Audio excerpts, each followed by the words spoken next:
Textile industry उस पर भी चर्चा हुई है, साथ में जो विद्युत नीति पर भी चर्चा हुई है, कितना महत्वपूर्ण? देखिए, माननीय सदस्य अजीत राम कटवाल जी ने एक नियम 130 के तहत प्रस्ताव लाया था, जिसका हमने जवाब दिया है। और निश्चित तौर पर बिजली क्षेत्र में किस प्रकार के बदलाव आने हैं, किस प्रकार बिजली क्षेत्र में आगे बढ़ना, हमारी सरकार उस दिशा से काम कर रही है। मेरा मानना है कि हमने जो नीतियों में बदलाव किया, एक रणनीति के तहत भी किया था, और खुशी है कि हमारा जो लोगों का जो हक बनता है वो मिलना चाहिए, हमारा यही कहना है। भांग की कल्टीवेशन को लीगलाइज करने के लिए कितना महत्वपूर्ण है, कितना रेवेन्यू हम जनरेट कर पाएंगे? नहीं, भांग की कल्टीवेशन के संदर्भ में भारतीय जनता पार्टी और कांग्रेस के विधायकों ने पिछली बार चर्चा की थी।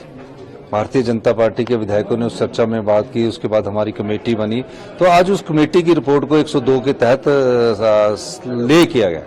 तो हाँ, उस चर्चा में भारतीय जनता पार्टी के 4-5 विधायक, कांग्रेस के 4-5 विधायकों ने चर्चा की थी। तो उस चर्चा के बाद अब इसको हमने कैसे आगे बढ़ाना, उसके नियम होते, कानून होते।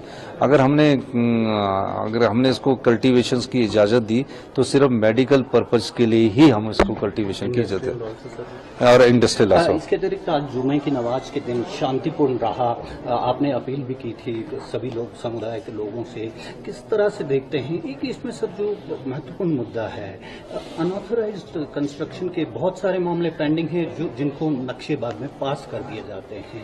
इलीगल कंस्ट्रक्शन अलग है, जैसे ननकरी में रिसेंटली सुप्रीम कोर्ट के डायरेक्शन से उखाड़े गए थे। तो क्या जिस तरह से मंत्री का बयान भी आया था, क्या अनऑथराइज्ड कंस्ट्रक्शन सब उखड़ जाएगी या क्या? इसको थोड़ा स्थिति स्पष्ट करना। देखिए, कोई भी सरकार है, जब अनऑथराइज्ड हो रहा था तो आंखें बंद कर लेती, चाहे कोई भी सरकार रही, चाहे हमारी रही, चाहे कोई भी। जिस समय एक्शन लेना होता है उस समय करते नहीं, जब बन जाते हैं तो उसके बाद लेते हैं। मेरा ध्यान इसमें है कि कहीं भी कोई भविष्य में अनऑथराइज्ड कंस्ट्रक्शन करे तो उस तुरंत प्रभाव से उसको रोका जाए, किसकी जिम्मेदारी तय की जाए।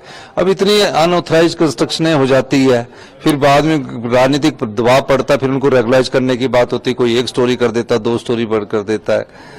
आदमी के स्वभाव में कई बार ऐसा आ जाता है कि क्या पता मेरी सरकार रेगुलाइज कर देगी, राजनीतिक रूप से का लाभ लेने के लिए भी कई बार हम ऐसे फैसले कर लेते हैं। ये हमें तय करना है कि जिस समय अनऑथराइज्ड कंस्ट्रक्शन हो रही हो उस समय वहां कौन अधिकारी था। ये कुछ SOP बनाने की जरूरत है, मैं इस दिशा में जरूर काम करूंगा।